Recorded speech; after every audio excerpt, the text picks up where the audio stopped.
오늘 저와 여러분이 주시는 신약성서 말씀은 누가복음 22장 42절 말씀입니다. 신약성서 135페이지 누가복음 22장 42절 말씀입니다. 이르시되 아버지여, 만일 아버지의 뜻이거든 이 잔을 내게서 옮기시옵소서. 그러나 내 원대로 마시옵고 아버지의 원대로 되기를 원하나이다 하시니. 아멘. 서로 인사하겠습니다. 사랑하고 축복합니다.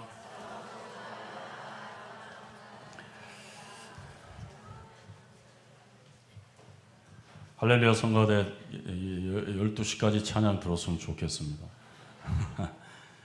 찬양 처음 듣는 찬양인데 굉장히 가사도 은혜롭고 찬양의 곡조도 너무 좋은 것 같습니다. 은혜를 주신 할렐루야 성가대께 다시 한번 감사의 말씀 드립니다. 오늘 말씀은 여러분이 잘 아는 바벨탑 이야기입니다. 잘 아시죠? 예, 잘 아신다고 믿습니다.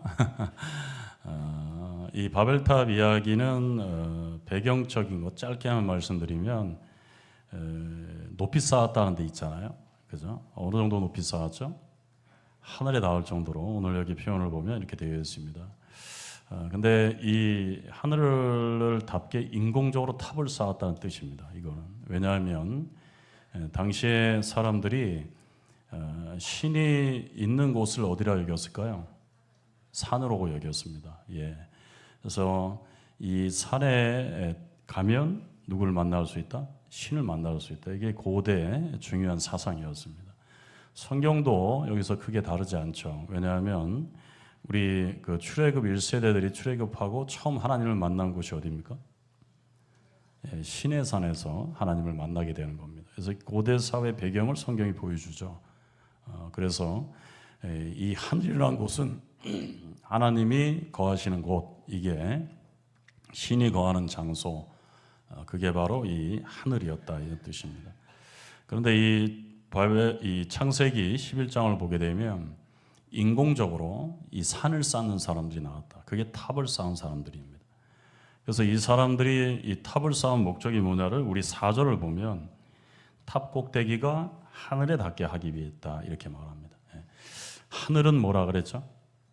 신이 자정하는 장소, 하나님이 계시는 곳 이겁니다. 그런데 스스로 인공적으로 탑을 쌓아서 하나님이 계시는 곳에 다다르려고 했다 이런 뜻입니다. 그럼 이게 무슨 뜻이냐면 하나님의 영역이 하늘인데 그 하늘의 영역을 땅의 인간들이 침범하려 했다, 넘어가려 했다라는 뜻입니다. 여기까지 잘 이해하셔야 됩니다. 이게 굉장히 핵심적인 이야기입니다.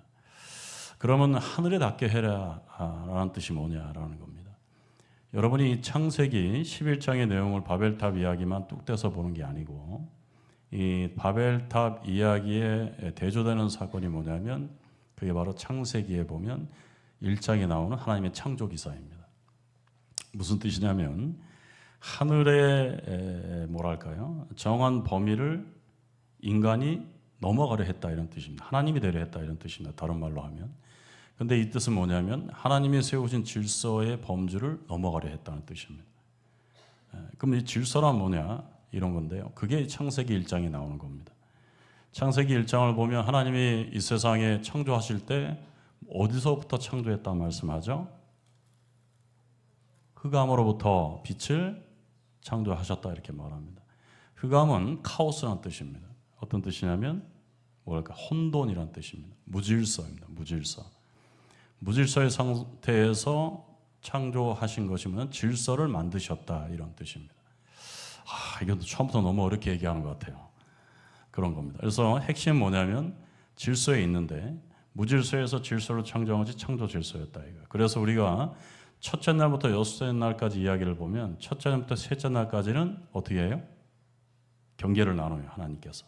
빛과 어둠을 나누시고 궁창 위의 물과 궁창 아래의 물들을 나누시고 셋째 날에 바다와 육지를 가르시고 그럽니다. 그러면 경계를 만드셨다 이겁니다. 경계를 만든 게 뭐다? 질서를 만드신 겁니다. 그리고 나는 곳에 넷째 날부터 여섯째 날까지 뭐 하죠? 적절한 것을 채우십니다.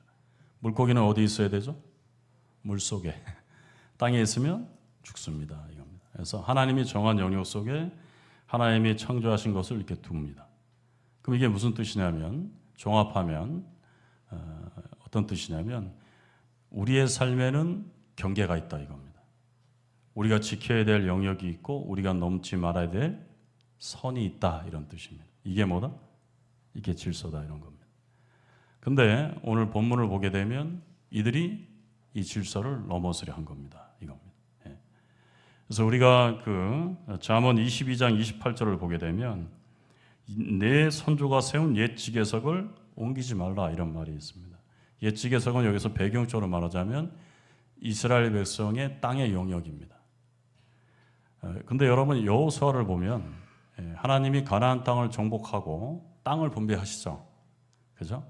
땅을 분배할 때 하나님이 정한 방식이 뭐죠? 제가 계속 이제 질문할 겁니다. 앞으로 제비뽑기입니다. 제비뽑기란 뭐냐면 장로님하고 제가 있는데 땅을 이제 고르는데 장로님이 연배가 더 많다고 내가 강남 차지할게 당신은 강북 땅 차지하세요. 이게 아니다 이거예요. 어떻게 한다? 제비뽑기다. 운명이다 이런 뜻이 아니라 뭐냐면 하나님이 정하셨다 이겁니다. 하나님이 정한 옛 지계석이 바로 그런 뜻입니다. 옮겨라 옮기지 말라. 옮기면 안 됩니다 이거예요. 왜? 하나님이 정한 질서이기 때문이다. 그 영역을 넘어가지 말라 이런 뜻입니다. 그래서 우리가 잠언 8장 29절이나 시편 74편 17절을 보게 되면 하나님이 어떤 말씀을 하시냐면 바다의 한계를 정하신 분도 하나님이시고 땅의 경계를 정하신 분도 누구다? 하나님이시다 이겁니다. 무슨 뜻이라고요? 이 땅에는 엄연한 질서가 있다. 지켜야 될 선이 있다 이겁니다. 하나님이 이 질서와 선을 그럼 우리에게 주신 이유가 뭐냐? 하나님 뭐 강압적으로 통치하시려고 내 명령에 따르라고 주신 것일까? 여러분 그게 아닙니다. 우리가 하나님의 질서 안에서 행할 때 누구에게 유익이 될까요? 우리에게 유익이 됩니다. 우리에게 그 질서 안에 있을 때 하나님이 우리에게 뭘 주시면 축복하십니다. 그거는 아멘 하셔도 돼요. 축복하신다고요. 어디 안에 있을 때? 질서 안에 있을 때 이겁니다. 질서 안에서 행하셔야 됩니다. 이겁니다. 질서 안에서 행하지 않을 때 그 질서가 깨질 수가 있습니다. 혼돈이 카오스가 우리에게 다가올 수 있습니다. 라는 겁니다. 여러분 이거 굉장히 중요한 성경적 진리입니다. 그런데 그러면 이제 적용하기 위해서 이런 겁니다. 우리가 오늘날 신앙생활 하면서 하나님 앞에 바벨탑을 쌓는 일이 없을까? 이런 겁니다. 있을까요? 없을까요? 그게 뭡니까? 그런 겁니다. 그죠? 오늘날 우리가 하나님처럼 되려고 하는 그 질서를 넘어서려고 하는 행동이 우리 가운데 없을까? 그런 겁니다. 분명히 있을 수 있습니다. 그게 뭐냐라면 구체적으로 살펴보면 창세기 11장 4절을 보게 되면 이들이 그 탑을 쌓은 목적이 뭐냐면 그 목적이 온 땅에 흩어지지 않게 하자 이렇게 합니다. 뭐 한다고요? 흩어지지 않게 하자. 그래서 뭘 쌓았냐면 탑을 쌓았습니다. 근데 결과적으로 하나님이 그들을 어떻게 했냐면 8절과 9절을 보게 되면 하나님께서 그들을 흩어지게 하셨다 이렇게 말합니다. 그들이 흩어지지 않기 위해서 탑을 쌓았는데 하나님이 그 타은 탑을 한마디로 뭐였냐면 공든탑을 만들었다 이런 뜻입니다. 그들이 계획을 세우는데 그 계획이 잘못된 계획이 되었다. 그래서 하나님이 그 계획을 수포로 만들어 버렸다 이런 겁니다. 왜 그러셨을까? 이런 겁니다. 흩으셨을 때 흩으신 이유를 뭐라고 말하냐면 7절을 보면 언어를 혼잡하게 하심으로 이렇게 말합니다. 여러분 언어란 뭘까? 이런 겁니다. 인간만이 정선자 권사님은 수요 예배 때처럼 열심히 지금 대답을 하시려고 말로써 이렇게 하시잖아요. 소통하는 거죠 이게. 소통하는 겁니다. 그래서 언어 자체는 뭐냐면 소통의 언어입니다. 소통을 하려면 뭐가 필요하다? 언어가 필요하다 이런 겁니다. 근데 이들이 소통했어요, 안 했어요? 했습니다. 근데 문제는 누구와 함께 했냐 이겁니다. 오늘날 저와 여러분에게 묻는 것도 이런 겁니다. 여러분이 신앙생활 하면서 누구와 소통하면서 먼저 어떤 계획을 세우십니까? 아니면 내가 나 스스로의 어떤 계획을 세워놓고 하나님께 이루어지기를 원하는 소통을 하십니까? 이런 겁니다. 처음과 둘째가 달라요? 똑같아요? 잘 모르겠다. 그런 겁니다. 그래서 이들의 문제는 뭐였냐면 여기 4절에 나와 있듯이 탑 꼭대기를 하늘에 닿게 하여 누구의 이름을 낸다 되어 있어요? 우리 이름을 낸다 이렇게 되어 있습니다. 이 우리 속에 누가 들어가 있지 않죠? 하나님이 들어가 있지 않습니다. 이겁니다. 종합하면 시간상 9시 예배처럼 길지 않아서 짧게 말씀드리기 이렇습니다. 이 땅에 하나님이 세우신 질서가 있대요. 질서가. 우리가 그 질서 아래서 행할 때 우리에게 뭐가 돼요? 유익이 된다 이겁니다. 근데 하나님이 세우신 질서가 뭐냐면 우리는 원래 어떻게 창조됐냐면 하나님과 소통하는 존재로 창조되었습니다. 이겁니다. 근데 이들의 문제는 뭐냐면 스스로 자기들끼리 뭐예요? 소통했다 이겁니다. 예. 누구에게 묻지 않고 하나님께 묻지 않았다 이겁니다. 예. 하나님께 묻지 않고 뭘 쌓으려 했어요? 계획을 세워서 탑을 쌓으려고 했습니다. 근데 그 계획이 성취됐는가? 하나님이 흩으셨다. 무너뜨렸다 이겁니다. 예. 왜? 그것이 원래 하나님이 세우신 창조 질서에 있는 행위가 아니기 때문이다 이런 겁니다. 맞습니까? 틀립니까? 제가 증명해 보겠습니다. 여러분 창세기를 보실 때는 사건이 열거되어 있는데 그 사건을 하나의 사건으로만 국한해서 보면 안 되고 연결성이 있습니다. 이런 겁니다. 연결성이 있습니다. 창세기 3장으로 돌아가면 인간이 어떤 일을 벌이냐면 하나님께 죄를 짓습니다. 그런데 죄를 지을 때 그것을 왜 죄라고 하나님이 하셨을까요? 이런 거. 어떤 죄였을까요? 이런 거. 죄를 짓는 원인이 있었습니다. 누구 때문이었죠? 누구 때문이었다? 제가 성경 공부할 때 그렇게 수십 번 반복했는데요. 누구 때문이었다? 뱀 때문이었다. 이런 뱀 때문이었다. 재밌게 이야기하면 사탄 때문이었어. 마귀 때문이었습니다. 그죠? 근데 여러분, 그 뱀은 어디에 있죠? 우리 안에 있는 겁니다. 우리 안에 있는 걸 바깥으로 꺼내 놓았습니다. 근데 그게 무슨 뜻이냐면 누구랑 소통했다는 거예요? 내 자신하고 이겁니다. 내 자신이 나에게 나의 욕심이 나에게 뭐라고 이야기해요? 야, 누가 먹지 말라 했어. 이거예요. 하나님이 먹지 말라 해서 뭐라 그래요? 먹어도 돼. 먹어. 살 안 쪄. 뭐예요? 네가 누구같이 된다? 눈이 밝아져서 하나님과 같이 될 거야 이러잖아요. 바벨탑의 이야기는 어떤 뜻이냐면 자기들끼리 모의합니다. 모여서. 그리고 계획을 세고 탑을 쌓았는데 뭐가 되려 했다는 거예요? 하나님과 같이 되려 했다 이겁니다. 맥락은 똑같은 이야기입니다. 근데 이 행위가 올바른 행위가 아니었다 이겁니다. 그게 창세기 3장의 원죄가 되었다는 뜻입니다. 그래서 그들이 하나님과 소통하는 에덴의 장소에서 추방당하죠. 그리고 그들의 삶에 고통이 임하고 그 고통 속의 질서 밖으로 벗어난 삶의 결과가 뭐냐면 첫째가 가인이 아벨을 때려 죽입니다. 이겁니다. 하나님의 질서 밖에서 행할 때 그 결과가 어땠는지를 성경은 우리에게 말해주고 있다 이겁니다. 바벨탑도 마찬가지입니다. 하나님이 이 땅에 세우신 뭐가 있어요? 질서가 있습니다. 여러분 우리가 바벨탑을 쌓지 않을 거라고 생각합니다. 그러나 우리도 모르게 바벨탑을 쌓을 수 있습니다. 그게 뭐냐면 내가 먼저 계획 세워놓고 하나님께 기도하는 겁니다. 근데 이 세상에 세우신 질서, 하나님이 세운 질서가 뭐냐면 여러분이 계획을 세우기 이전에 누구에게 물어야 된다? 하나님께 물어야 됩니다. 하나님께 묻는 것이 본래의 질서다 이겁니다. 여호수아서 우리가 9장을 보게 되면 이런 묻는 것에 대한 하나님의 책망이 있습니다. 묻지 않는 것에 대한 책망이 있습니다. 그들이 여호수아서 9장을 보게 되면 그 기브온 사람이 나옵니다. 기브온 사람이 어떻게 하냐면 이스라엘 진영으로 찾아옵니다. 자기들이. 근데 어떠한 모습으로 찾아오냐면 뭐랄까요? 남루한 옷장을 하고 그리고 멀리 먼 곳에서 온 것처럼 가장이고 속여가지고 이스라엘과 결국 화친을 맺었다 이렇게 말합니다. 네. 여러분 한번 생각해 보십시오. 화친 맺은 게 뭘 그렇게 잘못이에요? 싸운 것도 아니잖아요. 화친이 뭐예요? 내가 그냥 평화롭게 당신이 우리 족속, 우리 민족으로 받아들이겠습니다 이렇게 한 거잖아요. 나빠요, 좋아요? 오늘 대답 안 하기로 작정하셨군요. 네, 이런 겁니다. 나빠요, 좋아요? 좋은 일 같이 보이잖아요. 근데 하나님이 이 일을 강하게 책망하십니다. 여호수아서 9장 14절 보게 되면 이렇게 말합니다. 무리가 그들의 양식을 취하고는 어떻게 할지를 여호와께 물었다 안 물었다? 묻지 아니했다라고 강조합니다. 뭘 강조하죠? 그들이 화친할 것인지 화친하지 아니할 것인지를 결정해야 하는데 있어서 뭘 먼저 하지 않았어요? 하나님께 묻지 않았다, 소통하지 않았다 이겁니다. 그 결과가 어떻게 됐을까요? 그들이 더 큰 책임을 지게 됩니다.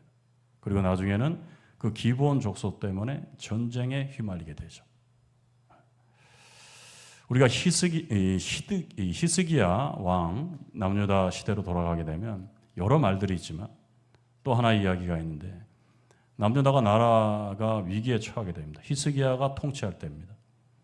나라가 위기가 처하게 되면 약소국은 누구와 연대해야 되죠? 힘이 센 나라들과 연대를 해야 됩니다. 그죠? 그렇지 않아요. 북한이 러시아와 연대하는 이유가 뭡니까? 자유주장에서 자기의 통치를 위협할까 봐 연대하잖아요. 그겁니다.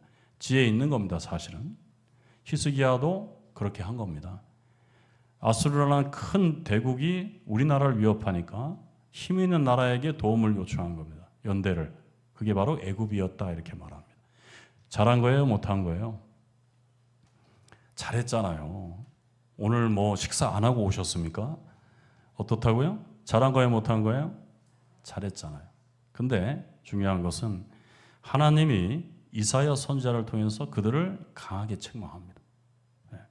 그게 이사야서 30장 1절 이하에 나와 있습니다. 하나님이 뭐라고 말씀하시냐면 굉장히 험한 단어를 쓰십니다. 뭐라고 말하냐면 이 패역한 자식들아 이겁니다.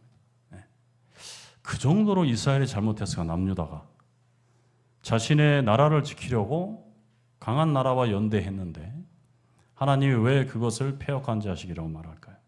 그러면서 이렇게 말합니다. 화 있을진저 이겁니다. 그들이 개교를 베푼다 이렇게 말합니다. 개교란 뭡니까? 여러분 이겁니다. 우리가 계획을 다 세워놓고 해놓고 하나님께 묻지 않는 겁니다. 미리 어떤 협정을 맺기 전에 이것이 옳은 일인지 누구에게 묻지 않았어요. 하나님께 묻지 않았어요. 그리고 자기 마음대로 계획하고 결정하고 했다 이겁니다. 그거를 뭐라고 표현해요? 개교를 베풀었다. 패역한 자식이여 뭐다? 화 있을진저 이렇게 말합니다. 그리고 나로 말미암아 하지 아니했다 이렇게 말해요. 무슨 뜻이죠? 하나님께 묻지 않았습니다. 이겁니다. 하나님께 도무지 물어보지 않았습니다. 기도하지도 않았습니다. 스스로 계획을 세우고 뭘 했어요? 그대로 되기를 원했다 이겁니다. 그래서 마지막에 보면 이사야 30장 2절을 보게 되면 이렇게 말합니다. 나의 입에 묻지 아니하였도다 이렇게 말해요. 물었다 안 물었다? 묻지 않았습니다. 하나님이 그 묻지 않은 결과를 어떻게 얻게 하시냐면 이사야 30장 3절을 보게 되면 수치와 능욕을 당하게 될 것이다. 결국에 그들의 계획이 어떻게 될 것이다. 무용지물이 됩니다. 이겁니다. 하나님이 이 땅에 세우신 뭐가 있어요? 여러분 이걸 잘 알아야 됩니다. 왜냐하면 우린 대부분 하나님과 관계하면서 하나님께 모든 것을 다 묻지는 않습니다. 그렇죠? 좋은 계획이 있고 좋은 결과가 올 것이라면 대부분 안 묻습니다. 이겁니다. 아주 간단하게 그냥 단순한 예를 들면 예예요 예. 누가 나한테 한 100억을 준다 그랬어요. 받을까요 안 받을까요? 예? 일단 받고 하나님 할렐루야 감사합니다 하잖아요. 그죠? 근데 예를 들자면 어떻게 해야 된다? 이게 지금 하나님의 질서를 생활하는 것이 뭐다? 하나님 이 100억 받아야 됩니까? 안 받아야 됩니까? 여러분 물어야 된다고요. 아멘은 이건 안 해요. 그죠? 저도 생각해 봤어요. 만약 교회를 짓는데 돈이 한 100억이 필요하다. 그러면 누가 나에게 100억을 준다 하면 먼저 받고 하나님의 뜻인 줄 알고 감사히 받겠습니다. 할렐루야 하겠어요. 저도. 근데 그런 것이 뭐냐? 이게 하나님의 질서 안에 거하는 것이 아니다 이겁니다. 내가 보기에 좋은 것, 그래서 여러분 창세기 3장을 보게 되면 그들이 마귀에게 속을 때 가장 첫 번째 현상이 뭡니까? 내가 보기에 보암직도 하고 먹음직도 하다 이렇게 말합니다. 그러면 우리는 하나님께 묻지 않습니다. 근데 그 결과가 어떻게 돼요? 참혹하게 되죠. 바벨탑을 쌓는 것도 그러한 사람들의 행위입니다. 자신이 탑을 쌓는 것은 뭐예요? 하나님께 묻지 않고 자신의 계획을 세우고 그렇게 될 것이라고 믿고 하나님께 그 이후에 기도하는 겁니다. 그러나 그것은 하나님의 질서 안에 행하는 것이 아니다. 우리가 어떤 일을 행할 때 먼저 뭐 해야 됩니까? 하나님과 소통하십시오. 이겁니다. 하나님께 물으십시오. 그러면 하나님이 우리 길을 여러분 인도하시라고 믿습니다. 이게 중요합니다. 그게 하나님이 이 땅에 세우신 뭐다? 질서다 이겁니다. 묻지 않은 것을 하나님께서 책망하셨다고요. 그건 우리는 본래 하나님께 묻는 존재, 하나님과 소통하는 존재, 우리를 하나님이 창조하셨다는 뜻이라고요. 계시록 3장 20절을 보게 되면 이렇게 말합니다. 볼지어다 내가 문 앞에 서서 두드린다 이렇게 말해요. 이건 이런 뜻입니다. 우리 박일규 집사님 앞에 계신데 하나님이 늘 박일규 집사님 삶에 찾아가서 인상 쓰지 마세요. 끝나고 뭐라 하세요. 제 친구 나이고 옛날 친구와 비슷해서 제가 친근감이 있는데 그런 겁니다. 문을 두드린답니다. 두드린답니다. 늘 우리가 하나님께 문을 두드리는 것 같지만 하나님은 우리에게 뭐예요? 우리의 삶에 우리 인생의 문을 두드리시는 하나님이라고. 그때 우리가 해야 할 일이 뭐냐? 계시록 이렇게 말합니다. 누구든지 내 음성을 들으면 어떻게 하라? 문을 열라 이겁니다. 그건 무슨 뜻이냐면 우리가 하나님인 우리에게 가까이 오시기를 원하고 우리의 삶의 모든 문제와 당면한 현실 가운데서 하나님께 묻기를 원한다 이겁니다. 근데 문제는 뭐예요? 우리가 마음의 문을 열지 않습니다. 우리가 좋아하고 보암직하고 먹음직한 거는 하나님이 우리에게 주신 것으로 무조건 받아들이고 그리고 힘든 일이 있으면 그때야 묻죠. 그런 겁니다. 근데 그러한 결정이 결국에 뭐 하냐? 공든탑을 쌓는 일이 될 거야. 이겁니다. 하나님은 어떠한 상황 속에서도 우리의 삶의 문을 두드리기 때문에 어떤 일을 계획하기 이전에 항상 누구와 소통해야 된다? 하나님과 소통하라 이겁니다. 문을 두드리라. 그 음성을 듣고 문을 열면 내가 그에게로 들어가 그와 더불어 먹고 그는 나와 더불어 먹으리라 이겁니다. 지금 내가 보기에는 옳은 길 같이 보이지만 그 결정이 나의 결정밖에 될 수 없을 수 있다 이겁니다. 그러나 지금 보기에는 어둡고 빛이 보이지 않지만 하나님께 먼저 묻고 그 길을 따라가면 언젠가 하나님이 우리의 길을 축복하실 것이다 이겁니다. 우리는 그렇게 하나님께 창조된 존재다 이겁니다. 잠언 3장 5절에서 6절에서도 이렇게 말합니다. 너는 마음을 다하여 여호와를 신뢰하라 이겁니다. 누구를 의지하지 말라. 내 명철을 의지하지 마라 이겁니다. 여러분 제가 한 9월 달에 좀 모실까 아직 말씀은 당회에다 안 드리고 그랬지만 여러분 우리 교사 교육할 때도 한번 오셨던 우리 김상우 교수님 제가 한번 언급했는데 제가 수요일 날 좀 오랜만에 거의 한 1년 만에 만났습니다. 근데 1년 만에 만난 이유는 여러분 제가 한번 말씀드렸듯이 말기암에 전이가 된 상태이기 때문에 시골에 이제 내려가 계셨어요.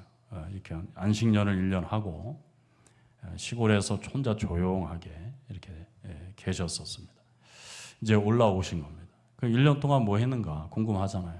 그래서 만나기도 하고 위로도 하고 격려도 할 겸 이렇게 제가 이제 같이 만나게 됐는데 식사하면서 오랫동안 이야기를 했습니다. 근데 여러분 그분의 삶은 잘 모르시겠지만 사실 강사로 오래 생활을 했습니다. 강사는 월급도 적고 고생만 합니다. 그러다가 역경과 어떤 고난을 이기고 이제 나중에 보직 교수가 되고 정식 교수가 되고 나중에는 이제 신학 대학원장까지 이제 오르게 됩니다. 그리고 본인의 이야기예요. 그렇게 소위 잘 나가다 보니까 걱정이 없더라 이겁니다. 그리고 팬데믹이 닥쳐서 수업을 집에서 그냥 해도 되는 정말 편했다 이겁니다. 이제 내 앞길에 장밋빛 인생이 펼쳐질 것이라 아마 여러 가지 생각을 많이 했다 그래요. 나이가 62밖에 되지 않았습니다. 굉장히 젊은 나이입니다. 지금으로 치면. 근데 뜻밖의 암 선고를 받은 거예요. 선고를 받고 보다 보니 그게 벌써 말기가 되고 전이가 됐던 겁니다. 근데 이전에는 그분이 그랬답니다. 하나님께 그렇게 구체적으로 묻지 않았대요. 그런 겁니다. 그냥 하나님이 내 길을 잘 인도해 주시는구나. 우리 대부분 잘 되면 그런 생각 하잖아요. 여러분이 우리가 안 될 때는 하나님께 묻기도 하고 구하기도 하고 간절히 매달리잖아요. 그렇잖아요. 근데 우리의 문제가 어디냐면 소위 잘 나갈 때 별로 안 묻습니다. 하나님의 복 받았지. 하나님이 내 길을 잘 인도하는 것이지 이렇게 생각합니다. 그분도 그랬다 이겁니다. 그러다가 뭘 얻었어요? 암을 선고받게 되는 겁니다. 그리고 모든 것을 다 내려놓고 지방에 가서 1년 동안 자숙하는 시간, 본인 표현으로는 그렇게 하는 겁니다. 근데 그 시간에 뭘 했을까요? 그분이 하나님께 묻는 시간을 갖는 겁니다. 어떤 묻는 시간일까? 여러분이라면 하나님, 이제 제가 젊었을 때 많이 고생하다가 이제 좀 편안하게 살만하고 노년을 좀 안정적으로 펼쳐갈 수 있을 것이라고 기대했는데 이게 뭡니까? 이런 거죠. 그런 거 묻는 겁니다, 여러분. 여러분 제발 기도를 그렇게 하셔야 됩니다. 문제 속에서 기도를 그렇게 하셔야 된다고요. 물어야 된다고요. 그냥 슬퍼만 하는 것이 아니라 하나님께 내가 억울하면 뭐예요? 물어야 돼요. 하나님, 이게 뭡니까? 나는 어떻게 되라는 겁니까?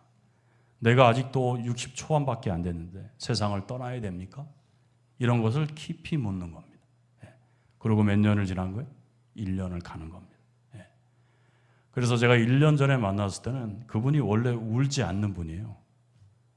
정말 바늘로 찔러도 피 한 방울 안 납니다. 울지 않는 분입니다.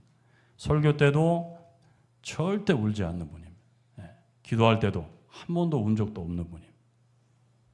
근데 1년 전에 제가 만났을 때는 그렇게 펑펑 우셨어요. 이해가 되지 않는 겁니다.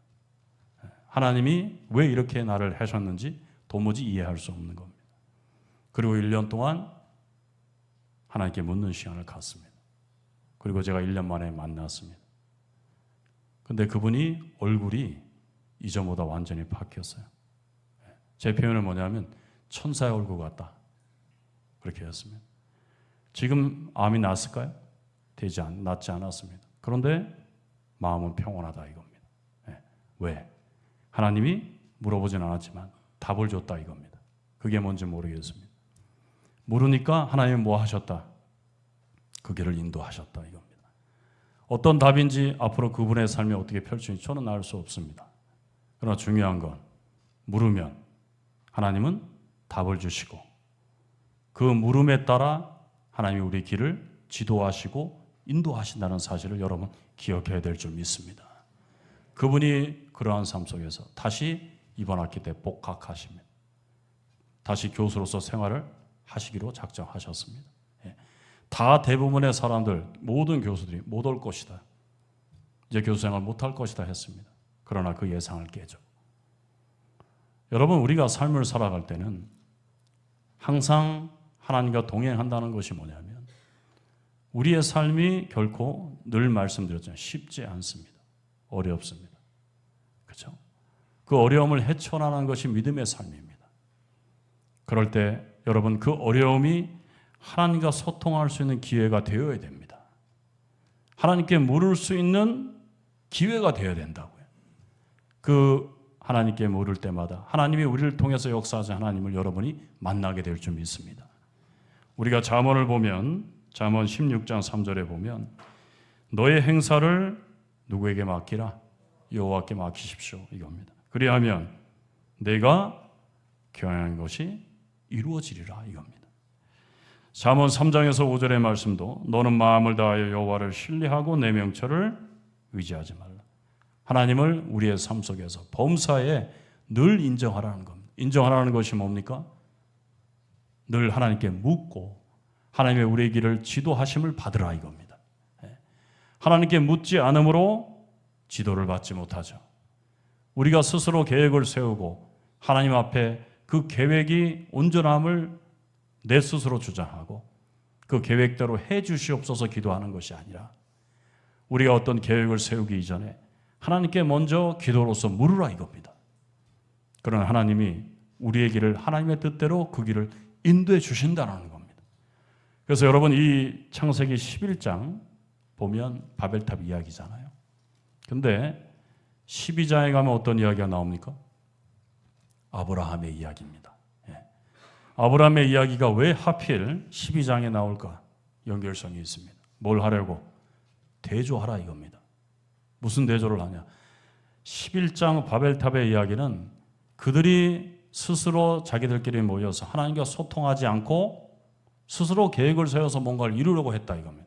그 대표적인 일이 창세기 11장의 바벨탑 이야기다 이겁니다. 근데 그들의 계획이 하나님과 소통하지 않고 성취가 됐는가? 그렇지 않다 이겁니다.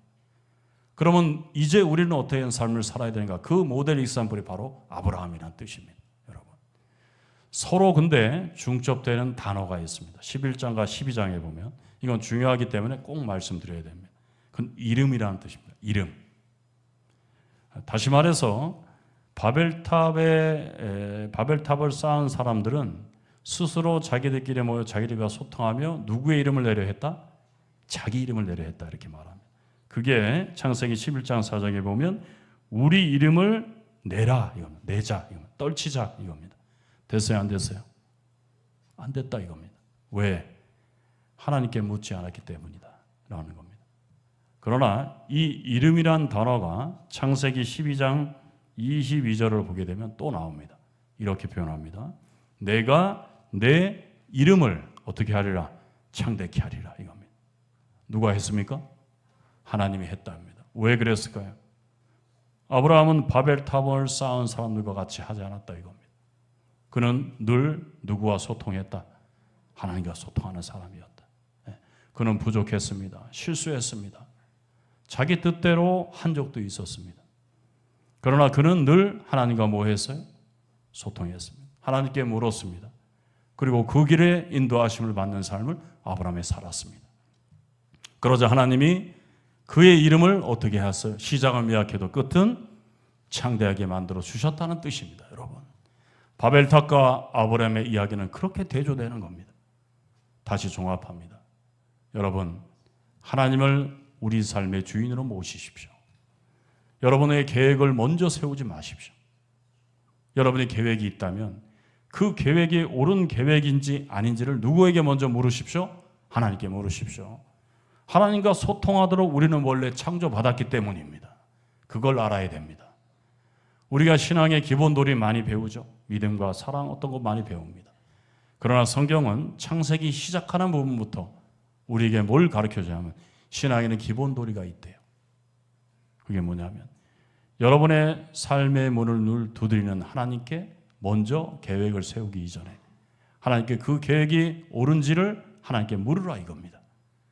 그러면 하나님께서 우리의 길을 지도해 주실 것이라는 뜻입니다. 그것을 우리가 하지 못하기 때문에 하나님의 손길을 경험하지 못하고 믿음에서 믿음으로 자라지 못하는 것입니다. 제가 늘 말씀드리죠. 이곳에 하나님께 그런 역사를 경험한 분도 아마 계실 겁니다. 그죠? 그러나 여전히 하나님 안에서 살아간다 하면서도 하나님의 그런 역사를 체험하고 경험에 묻힌 사람들도 많이 있다고 저는 봅니다. 그럼 왜 하나님이 우리 가운데 살아계신 하나님으로 좌정하지 못했는가? 여러분, 묻지 않았기 때문입니다. 구하지 않았기 때문입니다. 문을 두드리지 않았기 때문이라고요. 여러분의 계획을 항상 하나님보다 앞에 두고 스스로 탑을 쌓으려고 했기 때문에 하나님은 그 계획을 흩으셨던 겁니다.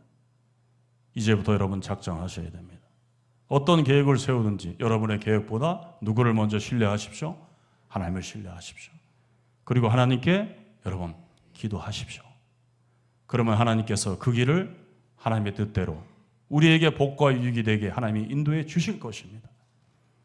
여러분 겟세마네 동산의 기도 잘 알죠? 그죠? 그런데 여러분 겟세마네 동산의 기도가 위대한 기도인지를 왜 성경에 기록한 줄 아십니까? 예수님이 계획이 있었습니다. 그러나 그 계획이 하나님의 뜻인지 아닌지를 먼저 물었기 때문이라고요. 먼저 물으니 하나님이 그 계획에 응답하시고 그 길을 지도하십니다. 그리고 예수님은 결국 그 길로 가십니다. 근데 성경은 그 결과가 뭐라고 이야기하냐면 하나님이라리 수많은 열매를 거두게 되었다고 말합니다. 우리가 하나님께 물으면 하나님이 우리를 복된 길로 인도해 주시라고 믿습니다.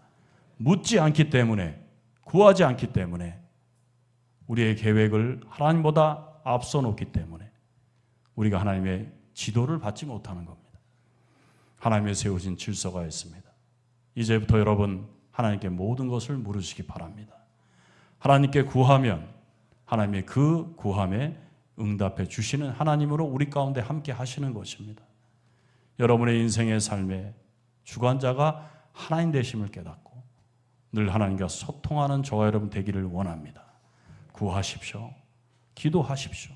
물으십시오. 무시로 성령 안에서 늘 기도하라는 것이 뭡니까? 그런 겁니다. 제가 최근에 제 딸한테 감동을 받았습니다. 우리 선율이도 있고 그렇지만 이 말씀만 드리고 마칠게요.